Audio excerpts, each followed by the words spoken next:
I recently faced my own worst nightmare. The HOA president just sawed through my nephew's treehouse while he was still inside. And her excuse? She called it removing an eyesore. Funny thing is, the only thing removed that day was my self-control when I saw him in the back of that ambulance. But let me start from the beginning. My name is Mark Hale. Most days, that doesn't mean much. It's just a name you put on paperwork. But on the day the world decided to fall on my nephew, it meant everything. It meant I was the guy who was there, the guy who had to fix it. My sister, she worries. It's her job. She's a mom. My job since I got back from the army and moved in to help out is to not worry. Evan's dad works out of state for months at a time. Day to day, it's me and my sister. My job is to be the calm one, the steady hand, to build the things that need building and fix the things that get broken. That morning, we were building. Evan, who is 8 years old and has more energy than a whole platoon, was my foreman. Our project was a tree fort, a real treehouse, a raised platform between two sturdy oaks in our side yard that faces the lake, set on 4x4 posts about 5 feet off the grass. We used good wood, thick posts, and deck screws, not nails. I taught him how to measure, how to hold a hammer. He'd get a screw started, and I'd drive it home with the drill. It was our thing. The wood smelled like pine and hard work. The sun was warm. It was a good day. We had a rhythm. He'd grab a board, I'd mark the cut. He'd hold it steady, I'd saw. The pile of scrap grew, and so did our little castle. It had a floor, 3 walls, and a crooked window he'd designed himself. He called it Fort Kickbutt. His mom was not thrilled with the name, but I told her it was a matter of strategic defense. You need a name that scares the enemy. Our only enemy, or so I thought, was Karen Dunn. She was the president of our homeowners association, HOA for short. Karen believed a perfect neighborhood was one where every blade of grass stood at attention and saluted. Our fort, a glorious monument to an 8-year-old's imagination, was, in her eyes, a violation, a blight, an unapproved structure. She'd left notes, nasty little things, tucked under our welcome mat, written in an angry slanted script. I'd read them, fold them neatly, and use them to help start the grill. I figured it was a battle of attrition. She'd run out of expensive stationery before I ran out of charcoal. That day she escalated. She didn't leave a note. She walked right up to the edge of our lawn, her hands on her hips, her face tight. She wore a power suit, even on a Saturday. It looked ridiculous next to our half-built fort and the happy mess of sawdust and tools. "Mark," she said, her voice like gravel in a blender, "this is your final warning. That thing violates 17 different covenants." Evan stopped hammering and looked at her, then at me. I gave him a little nod. "It's okay." "Morning, Karen," I said, keeping my voice easy. 17? That's impressive. You must have been up all night reading the rulebook." Her eyes narrowed. "I am not joking. This is a formal notice. You have 24 hours to dismantle it, or the association will take action." I picked up a 2x4, checked it for straightness. "And what action would that be, Karen? Are you going to send a strongly worded letter? Maybe fine us $50? She pointed a finger at the fort, a finger with a perfect blood-red nail. "You will see. This neighborhood has standards. Your project is an eyesore. It lowers property values." I just looked at her. I thought about my time overseas, the things I'd seen, the real problems in the world. And here was this woman, wound up tighter than a watch spring, about to declare war over a kid's fort. My best friend Dave, he would have found this hilarious. He had a way of cutting through the noise. "Hale," he'd say, "some people just need a hobby." Karen Dunn's hobby was power, and she was about to get a lesson in overreach. "It's a fort for my nephew, Karen," I said, my voice flat.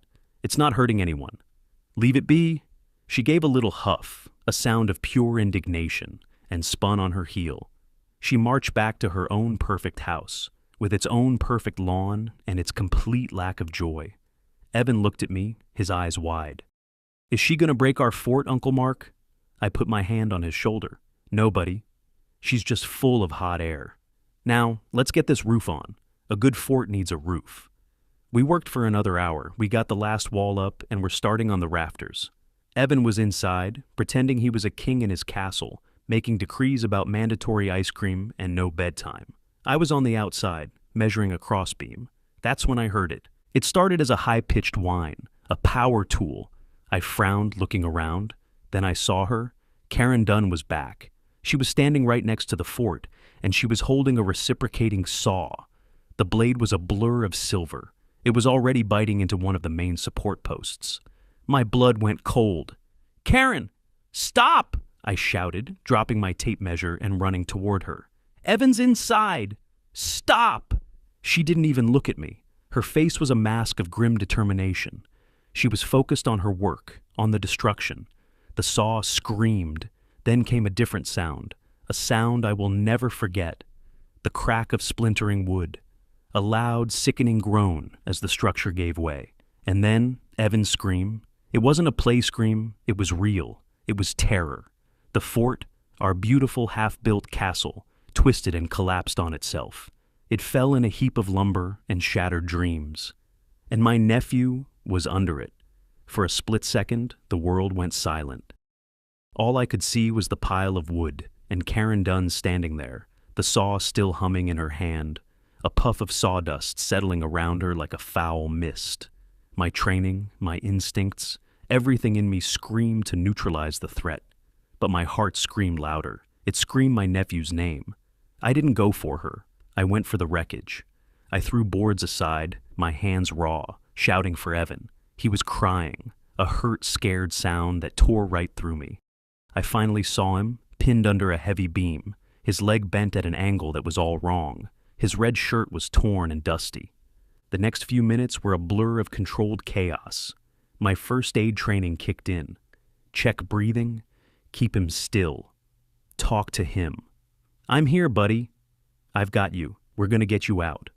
Neighbors were running out of their houses. Paul from next door, a good man, was already on the phone with 911. Mrs. Gwynn from across the street was standing on her porch, her hand over her mouth, a silent, horrified witness. Karen Dunn just stood there, the saw now dangling from her hand, her face a strange mix of shock and triumph. As if she couldn't believe what she'd done, but was still glad she'd done it. The sirens grew louder. An ambulance and a police car pulled up. The EMTs were professionals, calm and efficient. They took over, stabilizing Evan, cutting his pant leg away to see the damage. A deputy stepped out of the cruiser. His name tag read Torres. He had a calm, no-nonsense look about him. He took one look at the scene, the collapsed fort, the crying child, me kneeling in the wreckage, and Karen Dunn holding a power tool. He didn't have to ask many questions. Mrs. Gwynn was already talking, her voice shaky but clear, pointing at Karen. "She did it! I saw the whole thing. She cut it down with that saw while the little boy was inside." Deputy Torres walked over to Karen. His voice was quiet, but it carried. "Ma'am, I need you to put the saw down." Karen seemed to snap out of her trance. "This is my property." "Well, association property. That structure was illegal. I was within my rights." Torres didn't argue. He just spoke again, a little firmer this time. "Ma'am, put the saw down." She let it clatter into the grass. He took her arm. "You are under arrest for aggravated assault and child endangerment." The click of the handcuffs was one of the most satisfying sounds I have ever heard. Deputies arrest. The district attorney files the felony charges. She started to screech then, a torrent of excuses and threats. She name-dropped the mayor. She threatened lawsuits. Torres just ignored it, leading her to the back of his car. As they loaded Evan onto a stretcher, he looked at me, his face pale with pain, tears streaming down his cheeks. "She broke Fort Kickbutt, Uncle Mark," he whispered. I squeezed his hand. "We'll build it back, buddy. I promise. Stronger than before." The ambulance doors closed, and it pulled away, its lights flashing. I stood there, covered in sawdust and fury, watching the police car take Karen Dunn away. Later, at arraignment, the judge set bail and a strict no-contact order. Stay 300 feet from us in our home, no meetings and no messages through others. But I knew, with a certainty that settled deep in my bones, this was just the beginning. A piece of paper wasn't going to stop a woman like that. We had the arrest, but we were going to need more than that. We were going to need proof so solid, so undeniable, that she couldn't squirm her way out of it. We needed to show exactly what she did, second by second. The day after the arrest, my house became a command center. It was quiet, too quiet. Evan was at the hospital with his mom. They were setting his leg. A clean break in the tibia, the doctors said. He'd be in a cast for months. He was lucky, they said. It could have been so much worse. Lucky. The word echoed in my head. I didn't feel lucky. I felt a cold, simmering anger that I hadn't felt in years. It was the kind of anger you have to control, have to channel, or it will eat you alive. My mission was clear. Build a case against Karen Dunn, not just for the police, but for us, for Evan. I needed to create a narrative, a timeline so precise and backed by evidence that no lawyer could twist it. My first call was to Paul, my neighbor. He's a single dad, an IT guy, steady, smart, and dependable. The kind of guy you want next to you in a trench, or, in this case, in a suburban cul-de-sac. He came over with his laptop and a grim look on his face. "How's Evan?" he asked, setting his gear up on my kitchen table. "He'll be okay," I said, "but he's scared. He keeps having nightmares about the noise, the feeling of it falling." Paul nodded, his jaw tight. "What do you need, Mark?" "Everything," I said. "I need a timeline. I want to sync every piece of digital evidence we have. Your doorbell camera, for starters. It points right at my yard.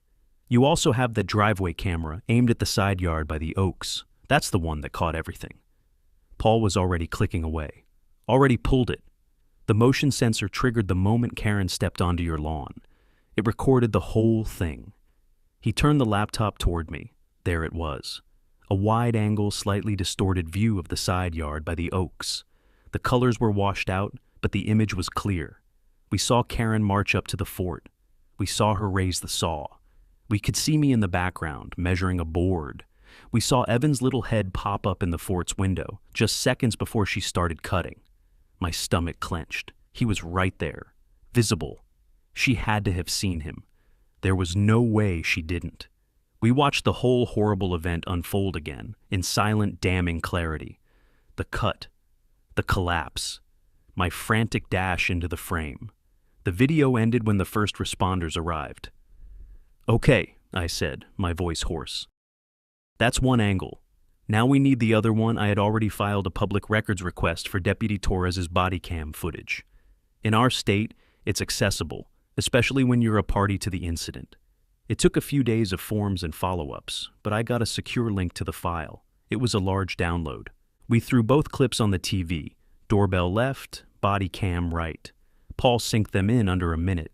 Freeze frame, Evan's head in the window. Play. Karen glances up, right at him, then the blade kisses the post. I tasted metal. "There's your intent," Paul said. "Director's cut," I said. "Felony edition." But we needed more than just video. We needed the human element. That's where Mrs. Gwynn came in. I walked across the street. She was watering her roses, but her hands were shaking. She's a widow, lived on this street for 40 years. Seen it all, she says. But not this. "Mrs. Gwynn," I started. "I know this is hard, but would you be willing to walk me through what you saw?" She put down her watering can and looked at me, her eyes sharp and clear. "I'd be happy to, Mark. That woman is a menace. What she did to that sweet boy, it's evil." We sat on her porch swing. I had a notepad. She didn't need any prompting. She described the color of the saw, the sound it made, the determined look on Karen's face. She even remembered what I was wearing. Her memory was photographic. "I was watching you and Evan all morning," she said. "It was so lovely seeing you two build that thing together. When I saw her march over there with that weapon, I knew she was up to no good. I almost called 911 right then." I wrote it all down. Her statement perfectly matched the doorbell video. She was the narrator for our silent movie. I spent the rest of the day putting it all together. I edited the two videos, putting them side by side in a single file. I used simple titles. 10:14:22, AM, suspect approaches structure. 10:14:35, AM, victim visible inside structure. 10:14:48 AM, suspect begins cutting primary support. It was cold, clinical, methodical. That was the point. I wanted to strip away all the emotion and just leave the hard, brutal facts. I made copies, one for the district attorney, one for my own lawyer for the civil suit that was sure to come, and one for my sister, so she could see that we had a case, a rock-solid, airtight case. When she watched it, she cried. But they weren't just tears of sadness. They were tears of anger and of hope. "You're going to get her, right, Mark?" she asked, wiping her eyes. I looked at the screen, at the frozen image of Karen Dunn's face captured by the deputy's camera, a face that showed no remorse, only arrogance. "Yeah," I said, "we are." The evidence was locked down. The videos were saved. The witness statement was transcribed. We had the what and the how completely nailed. But a bigger question still loomed, one that gnawed at me. Why? Why would anyone do this? It was more than just a fight over neighborhood rules. This was something else, something uglier. And I had a feeling the answer was buried somewhere in the HOA's dirty laundry.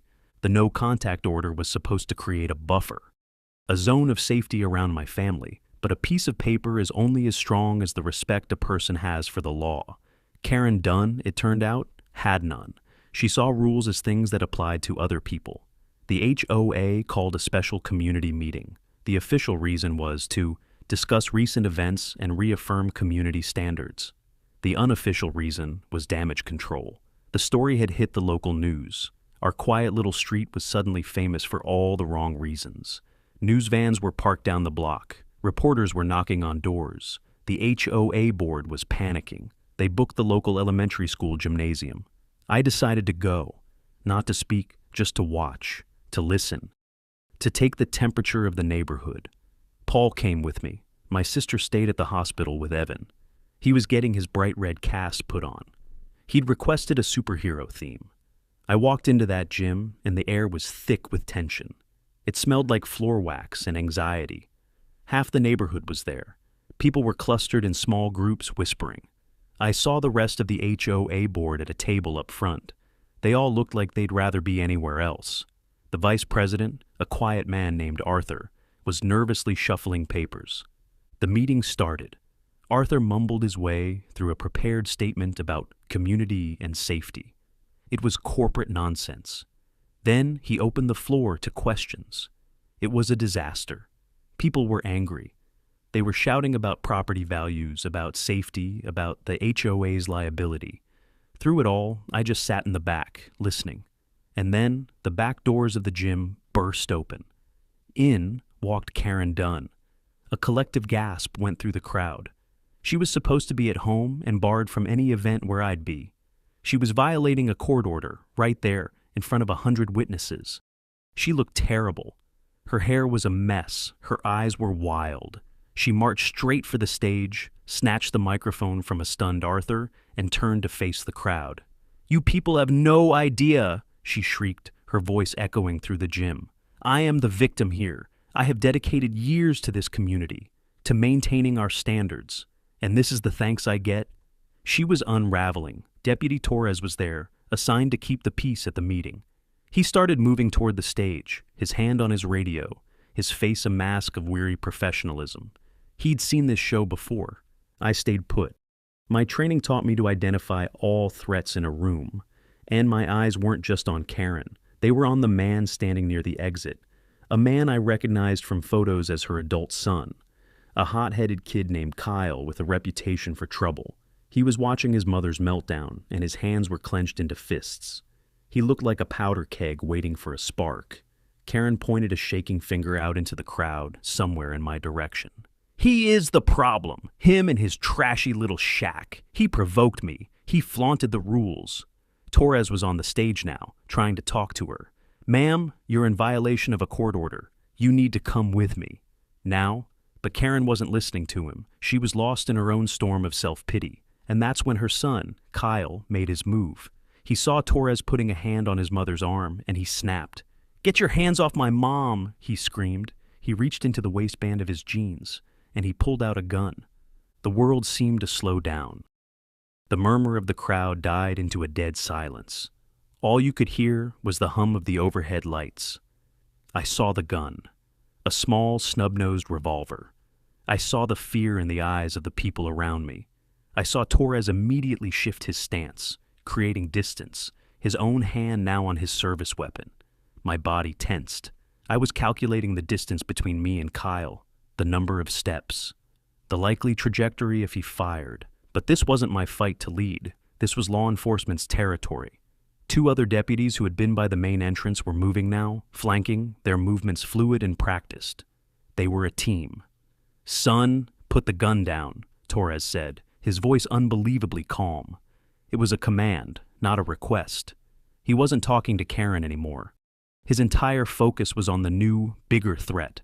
Kyle was waving the gun around, pointing it at the ceiling, then at Torres. "You're not taking her. None of you are," he yelled, his voice cracking. This was the moment it could all go wrong. A moment of panic, a sudden move, and shots would be fired. The deputies were de-escalating, using their training. They didn't draw their weapons. They used their voices. "Nobody wants to hurt you, Kyle," the female deputy said, her voice steady. "Nobody wants to hurt your mom.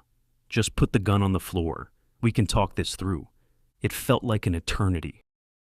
Kyle's eyes darted back and forth between the deputies and his mother, who was now sobbing. He was cornered, out of his depth. He was a scared kid with a deadly weapon. Finally, something in him broke. His shoulders slumped. The gun wavered in his hand. "Just put it down, son," Torres repeated, his voice gentle but firm. Kyle slowly lowered his arm and placed the gun on the polished wooden floor. The instant it was down, the deputies moved. It was a blur of motion. They were on him, securing him, cuffing him. It was over in seconds. No shots fired, no one hurt, just professional textbook de-escalation. Torres, meanwhile, put the cuffs back on Karen Dunn. This time, there was no fight left in her. She was just a crumpled, weeping mess. They led both of them out of the gym. The silence they left behind was deafening. The meeting was over. People started to file out, their faces pale with shock. Paul looked at me. "You were calm through all that," he said, his own voice a little shaky. I just shrugged. "Seen worse?" I said. But inside, I was thinking about Evan, about how this woman's chaos, her complete disregard for rules and decency, was now spreading. It was pulling in her own family. It was escalating. We had her on video. We had her violating a court order. We had her son pulling a gun in a crowded room. The case against her was getting stronger by the minute, but I still didn't have the one thing I really needed to understand. I still didn't have the motive. Why risk everything for a kid's fort? The answer, I suspected, was not going to be found in a public meeting. It was going to be found in her secrets. The meltdown at the gym changed things. Karen Dunn was no longer just a neighborhood nuisance. She was a menace, a genuine flight risk, and a danger to the public. Her bail was reviewed and significantly increased. Her son, Kyle, was facing serious felony charges. The Dunn family was in a world of trouble, all of their own making. But the central question still bothered me, the why of it all. Her reaction was so over the top, so disproportionate to the situation. Destroying a kid's fort and injuring him in the process, all because it violated some HOA bylaw? It didn't add up. There had to be something more, a motive buried deeper than just a desire for tidy lawns. I started digging into the HOA's public records, meeting minutes, budget reports, architectural committee decisions. It was all dry as dust, a monument to bureaucratic tedium. I was looking for a pattern, any hint of financial pressure or unusual activity. I found nothing. It felt like a dead end. Then I got a message. It was an anonymous email, short and to the point. It just said, "Check the property sale records for 312 Willow Creek Lane, and ask Arthur why he's so quiet, Arthur, the nervous HOA vice president." And 312 Willow Creek Lane was the house directly behind mine. It had been on the market for months. I did what the email said. I went to the county clerk's website and looked up the property records. The house had just sold. 2 days before, Karen cut down the fort. The sale price was high, a record for the neighborhood. The buyer was a development corporation from out of state. Interesting, but not a smoking gun. The second part of the email was about Arthur. I thought about the meeting. Arthur had looked terrified. He couldn't get away from that microphone fast enough. He was a man who clearly wanted to be invisible. I decided to pay him a visit. I found his address in the HOA directory. He lived in a small, tidy house at the other end of the neighborhood. When I knocked on his door, he looked like he'd seen a ghost. "Mark," he stammered, "what are you doing here?" "I just have a few questions, Arthur," I said, keeping my voice low and calm. About the house on Willow Creek. His face went pale. He tried to shut the door, but I put my hand on it. Not hard, just enough to keep it open. I'm not here to cause trouble for you, Arthur. I'm here for my nephew. He's an 8-year-old kid with a broken leg. He deserves to know why, and I think you know. He hesitated, then seemed to deflate. He let me in. His house was immaculate, everything in its place. He was a man who liked order. It was obvious that the chaos Karen had unleashed was tearing him apart. We sat in his living room. He wouldn't make eye contact. He just stared at his hands. She bullied us all, he said, his voice barely a whisper. The whole board. If you disagreed with her, she'd make your life a living hell, fining you for nonsense, denying your requests for a new fence or a paint color. She had everyone terrified. What about the house behind me, Arthur? I pressed gently. What's the connection? He finally looked at me, his eyes filled with a mixture of fear and shame. The buyers, he said, they were very particular. They loved the house, but they had one condition. They wanted an unobstructed view of the lake. Our neighborhood backed up to a small lake. It was the main selling point, and the house on Willow Creek had a prime view. Or it did, except for a small section of its line of sight. A section that was now blocked by 2 large oak trees and a newly constructed fort. Ours sat along the side yard that faces the lake, right in that narrow sightline. My fort, Fort Kickbutt. Arthur got up and went to his desk. He came back with a plain manila envelope and handed it to me. She was getting a kickback, he said, the words spilling out in a rush. A consultant's fee, she called it. $10,000 from the real estate agent if the sale went through at the asking price. The buyers were about to walk because of the view. They said your fort was an eyesore that ruined the natural aesthetic. The agent called Karen in a panic. Karen promised she would resolve the sightline issue personally. I opened the envelope. Inside were printouts, text messages between Karen Dunn and the real estate agent, emails between Karen and the buyer's representative. It was all there, in black and white, cold, calculating, and utterly damning. Need to clear the view at 310. The structure is an unapproved build. Taking direct action tomorrow morning. Consider the sightlines clean. Another one read, the bonus is contingent on a clear view. I will handle it. Tell the buyers to get their checkbook ready. There was no mention of a child, no mention of safety, just a cold focus on property, views, and money. It wasn't about the HOA rules at all. It was about a secret, greedy side deal. The fort wasn't an eyesore to her. It was an obstacle to a $10,000 payday. I sat there, reading the words, and the final piece of the puzzle clicked into place. This wasn't an act of a power-crazed HOA president. This was a crime motivated by pure, simple greed. She weighed the life and safety of my nephew against a stack of cash, and she chose the cash. The anger I felt was so pure, so intense, it was almost serene. This was the motive. This was the why. Arthur was watching me, wringing his hands. I'm sorry, he whispered. I should have said something sooner. I was afraid I looked at him. A small man caught in a big mess. He wasn't a villain. He was just weak. But he had finally done the right thing. You did the right thing now, Arthur, I said, standing up. Thank you. I took the envelope.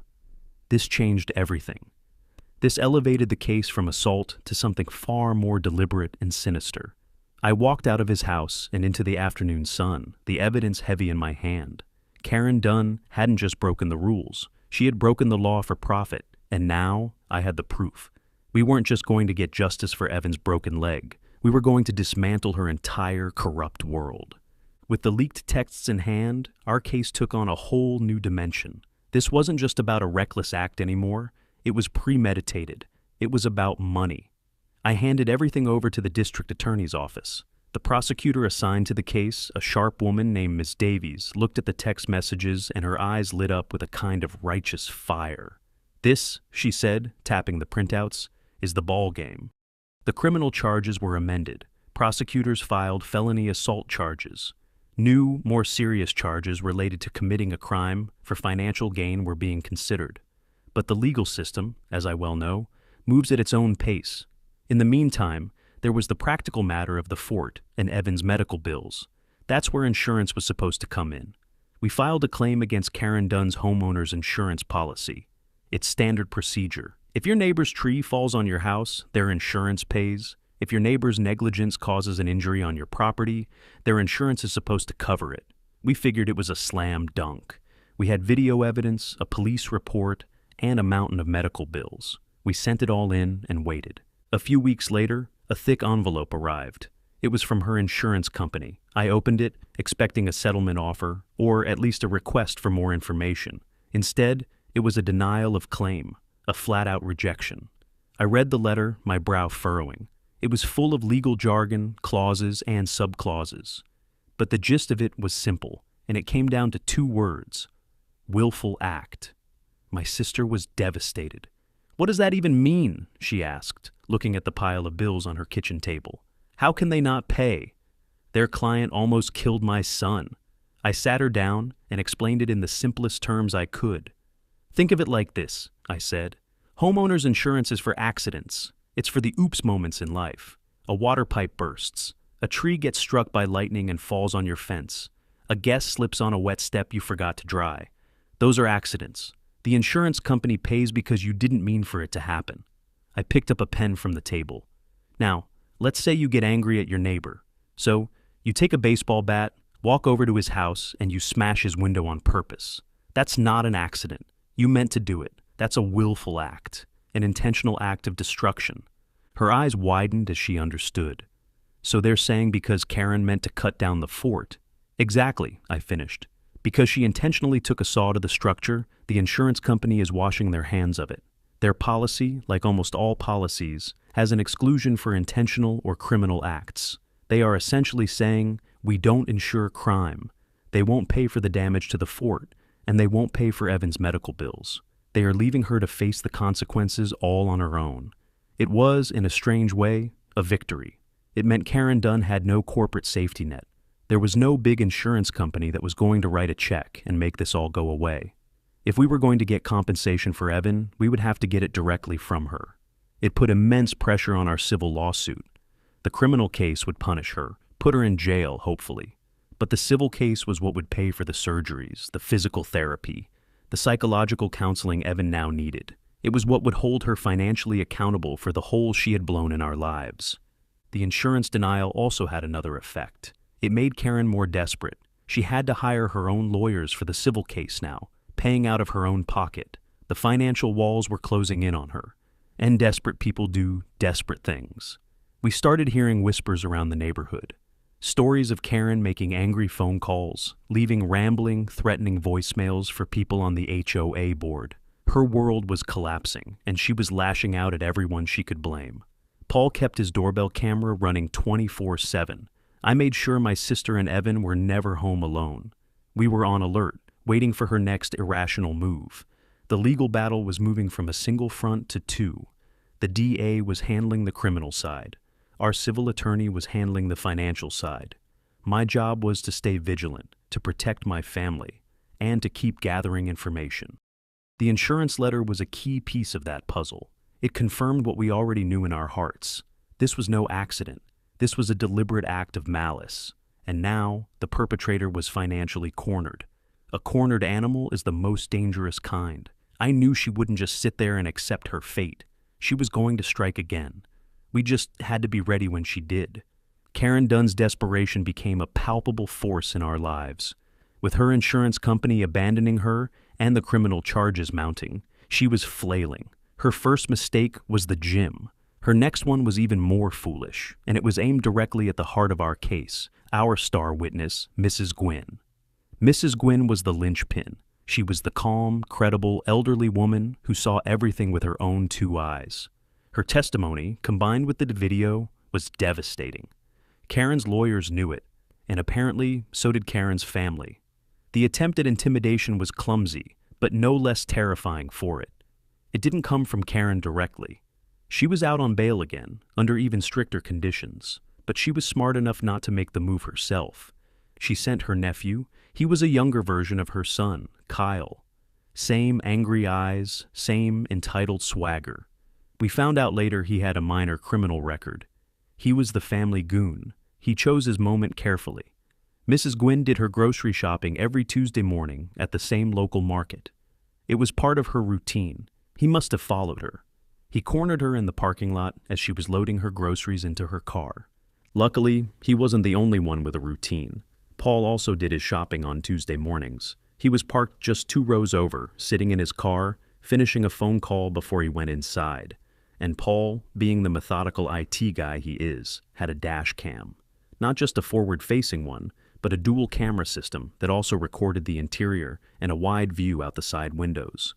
It was always running. He didn't even think about it. It was just there, a silent digital witness. The dash cam footage was chilling. The audio was faint, but the video was perfectly clear. You see Mrs. Gwynn putting a bag of oranges in her trunk. Then the nephew, a big hulking kid in a hoodie, walks up to her. He gets too close, invading her personal space. You can see her recoil, her body language screaming fear. He leans in and starts talking. His gestures are aggressive. He points his finger in her face. He's trying to scare a woman in her late 70s. Paul saw it happening in his rearview mirror. He ended his call immediately. He didn't get out of the car. He didn't confront the nephew. He just watched, made sure his camera had a clear view, and hit the save event button on his dash cam, making sure the file wouldn't be overwritten. He knew that the video evidence would be far more powerful than his intervention. The nephew finally backed off, gave her one last threatening look, and sauntered away. Mrs. Gwynn was so shaken she dropped her keys. Paul waited until he was gone, then got out and walked over to her. "Are you all right, Mrs. Gwynn?" She was pale and trembling. "That boy," she stammered. He said I should be careful. That old people can have accidents, that maybe my memory isn't so good. He said it would be a shame if something happened before I had a chance to correct my statement to the police. It was classic witness intimidation, vile, cowardly, and a serious felony. Paul helped her finish with her groceries and made sure she got home safely. Then he called me. "Mark, you need to see this." I went over to his house. He played the dash cam video for me on his computer. We watched it once without sound, just the stark visuals of a young bully menacing an old woman. Then we watched it again, with the audio enhanced. You could just make out the words. "Forget what you think you saw," and "would be a real shame." It was more than enough. I called Deputy Torres, not the main police line, but his direct extension. I sent him the video file. He called me back within 10 minutes. His voice was cold steel. "I've seen enough," he said. "This is a flagrant violation of her bail conditions. Even if she sent her nephew, she's responsible. It's called conspiracy." The legal machinery kicked into high gear. Torres forwarded the video to the DA's office. Miss Davies, the prosecutor, immediately filed an emergency motion to revoke Karen Dunn's bail. An emergency hearing was held the next day. It was short and brutal. Our lawyer was there. Miss Davies was there. Mrs. Gwynn was there, looking frail but resolute. Karen and her lawyer were there, looking stunned. Miss Davies played the dash cam video for the judge. The courtroom was silent. The judge, a stern-faced woman who looked like she'd seen it all, watched the video without expression. When it was over, she looked at Karen Dunn. Her voice was quiet, but it filled the room. "Miss Dunn, bail is a privilege, not a right. It is granted with the understanding that the defendant will not pose a danger to the community and will not interfere with the judicial process. You have, through your agent, done both. You have attempted to intimidate a key witness in your own felony trial. This is an egregious offense against the very foundation of our justice system." She didn't even wait for the defense lawyer to speak. She banged her gavel once. A sharp, final sound. "Bail is revoked. The defendant will be remanded into custody until the date of her trial." 2 deputies stepped forward. They cuffed Karen Dunn right there in the courtroom. The look on her face was one of pure, unadulterated shock. She had thought she was untouchable.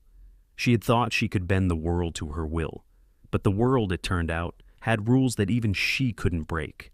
They led her away. She was no longer the powerful HOA president.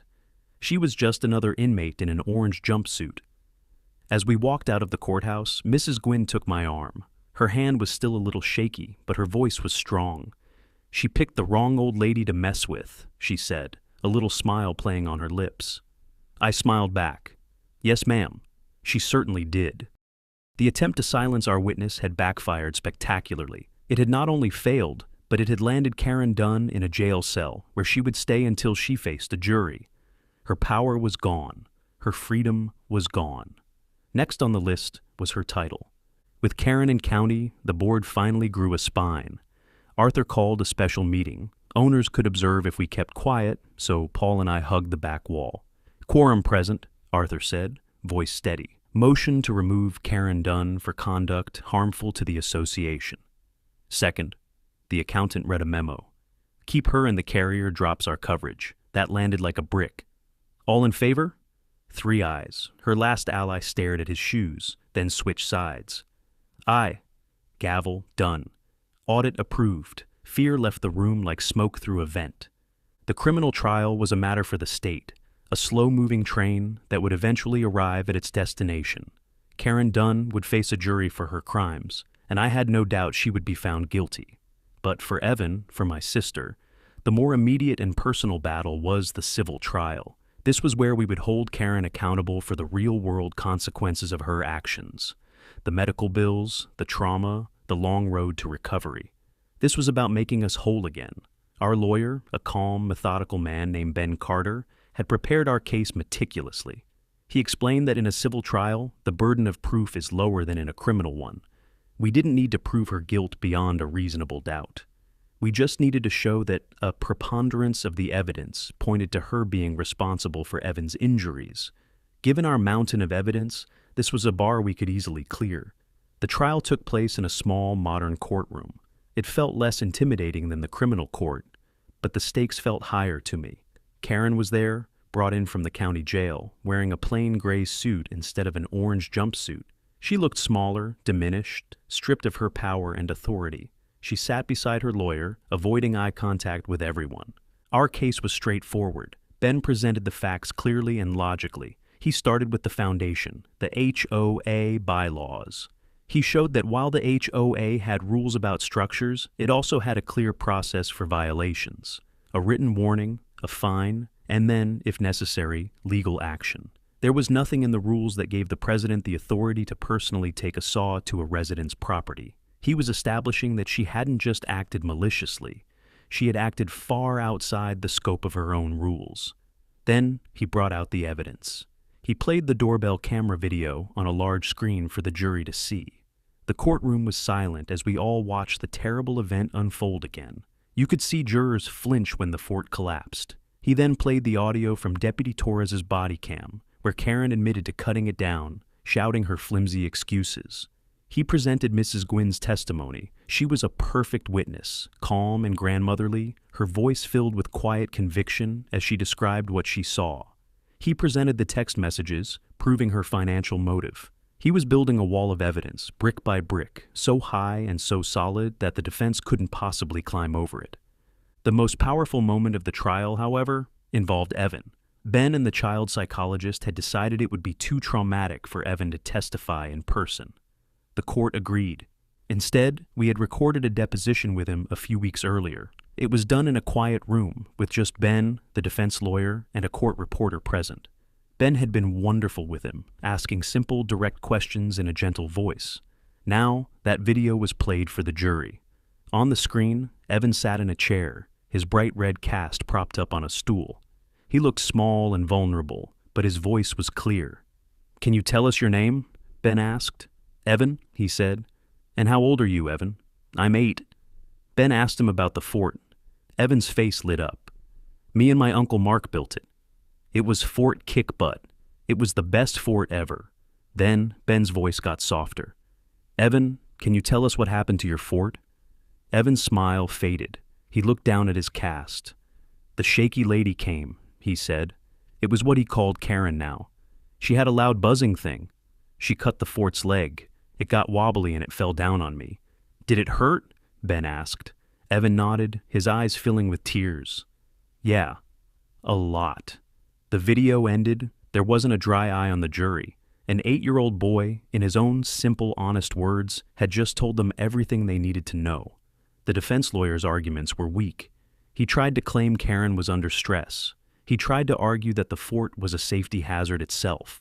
He tried to paint me as a negligent guardian. The jury saw right through it. They had seen the video. They had heard Evan. After 2 days of testimony, the lawyers gave their closing arguments. Ben summarized our case, ending with a picture of Evan in his hospital bed.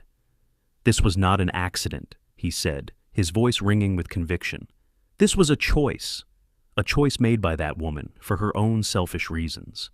Now, it is your turn to make a choice, the choice to hold her accountable." The jury was out for less than an hour. When they came back, the foreman stood up. He was a man about my age, a construction worker by the looks of his calloused hands. He looked directly at Karen Dunn. "On the question of liability," he said, "we the jury find in favor of the plaintiff." A wave of relief washed over me. We had won. But it wasn't over. The foreman continued. "We award damages for medical expenses, past and future, in the amount of $150,000. For pain and suffering, we award $500,000. And for punitive damages, to punish the defendant for her malicious conduct, we award an additional $1 million. As state law requires, the judge later reviewed the punitive award. A gasp went through the courtroom. The total was staggering. It was a number designed to send a message that our community, represented by this jury, would not tolerate this kind of behavior. Karen Dunn just slumped in her chair, her face ashen. She had lost everything: her reputation, her freedom, her power, and now her financial future. The verdict wouldn't undo what she had done. It wouldn't magically heal Evan's leg or erase his nightmares. But it was justice. It was a clear, unambiguous statement that what she did was wrong and that she would pay for it. For the first time in months, I felt like we could finally start to heal. The legal battles were over. Now it was time to rebuild. The day after the civil trial verdict was a Saturday. The sun was out. The air was crisp. It felt like the first real day of peace we'd had in a long time. The legal storm had passed. Karen Dunn was gone from our lives, a problem for the county and the bankruptcy courts now. Her house already had a "for sale" sign on the lawn put there by the bank. But there was still a hole in our yard, a patch of flattened grass and sad memories where Fort Kickbutt used to stand. I had promised Evan we would rebuild it, stronger than before. I thought it would be just the two of us again, a quiet project to reclaim what we had lost. I was wrong. I was outside that morning, clearing the last of the debris, when Paul came over, carrying his circular saw. "Figured you could use an extra hand," he said with a nod. Before I could even thank him, another neighbor, Buddy Bruno, a cheerful, loud guy who told the worst jokes, came rolling a wheelbarrow down the sidewalk. It was full of bags of concrete mix. "You're not setting those posts in dirt, are you, Mark?" he boomed. "Gotta do it right. Foundation first." And then they just kept coming. People from up and down the street. Some brought tools. Some brought lumber they had left over in their garages. Mrs. Gwynn came out with a pitcher of lemonade and a plate of cookies, appointing herself the foreman of morale. The young mother from the HOA board brought her 2 kids who were eager to help carry small pieces of wood. It wasn't my project anymore. It was the neighborhood's. We cleared the site. We dug new, deeper holes for the posts. Buddy Bruno mixed concrete while telling a long, terrible story about a talking dog. We all groaned at the punchline, but we were all smiling. It felt good to work together, to build something positive on a spot that had seen so much ugliness. We were literally replacing a bad memory with a good one. Around noon, a familiar cruiser pulled up to the curb. It was Deputy Torres. He was off duty, wearing jeans and a polo shirt. He got out, and with him was another officer, a K-9 handler, and with the handler was a beautiful German shepherd with intelligent, happy eyes. The dog, whose name was Rocket, immediately started chasing a tennis ball with the neighborhood kids, a furry, 4-legged diplomat, bringing joy to the block. Torres walked over to me, carrying a small, heavy cardboard box. "Heard you were building something," he said, a rare smile on his face. He handed me the box. I opened it. It was full of heavy-duty galvanized carriage bolts, nuts, and washers, the expensive kind. "The guys at the station took up a collection," he said quietly. "We see a lot of bad stuff in our job. It's good to see a community come together and fix something for a change." I was speechless. I just shook his hand. It was more than just bolts. It was a sign that the whole community, even the law enforcement that protected it, was invested in our healing. We worked all day. Paul, with his IT precision, made sure every cut was perfect. I, with my Army experience, made sure the structure was sound enough to withstand a hurricane. Everyone found a job. We were a team, a well-oiled machine fueled by lemonade and a shared sense of purpose. Evan, with his bright red cast, couldn't do any heavy lifting, so we made him the chief inspector. He sat in a lawn chair, a toy hard hat on his head, and pointed out everything we were doing right. That board is super straight, Uncle Mark. Good job, Buddy Bruno. That concrete is very concretey. Late in the afternoon, we were ready to install the final plank on the roof. I had bought a special can of paint earlier in the week, bright, fire engine red. It was Evan's choice. He had signed his name on the plank with a black marker. I climbed the ladder and held the board in place. Paul drilled the pilot holes, and I drove the big galvanized bolts, Deputy Torres's bolts, home. The last plank was secure. The fort was finished. It was bigger and stronger than the first one. The posts were set in concrete. The frame was held together with steel.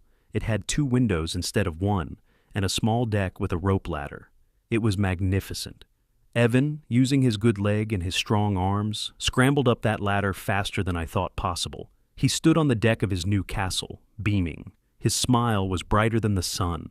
He looked out at all the neighbors gathered on the lawn, all the people who had come together to help him.